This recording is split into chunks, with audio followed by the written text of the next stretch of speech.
2023 চনৰ 15 আগষ্টত ৰাষ্ট্ৰীয় পতাকা উত্তোলন কৰি মুখ্যমন্ত্ৰী হিচাপে মই ঘোষণা কৰিছিলো যে ৰাজ্যৰ 500খন উচ্চ আৰু উচ্চতৰ মাধ্যমিক বিদ্যালয়ক 8 কোটিৰ পৰা 10 কোটি টকাকৈ অৰিহণা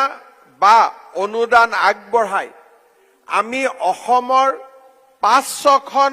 উচ্চ আৰু উচ্চতৰ মাধ্যমিক বিদ্যালয়ক ডন বস্কো আৰু সেন্ট মেৰী স্কুলৰ লগত সমানে প্ৰতিযোগিতা কৰিব পৰাকৈ আধুনিক বিদ্যালয় নিৰ্মাণ কৰি আমি এটা নতুন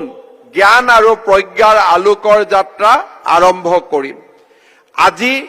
মই গৌৰৱেৰে সৈতে ক'ব বিচাৰিছো যে প্ৰতিটো সমষ্টিৰ 3খনকৈ বিদ্যালয় হাতত লৈ আমি 126টা সমষ্টিত 400খন বিদ্যালয় সুসজ্জিত কৰাৰ এক ডাঙৰ কৰ্মযজ্ঞত আমি নিজকে উৎসৰ্গা কৰিছো। জালুকবাৰী সমষ্টিটো আমি সেই ধৰণে কেইবাখনো বিদ্যালয়ক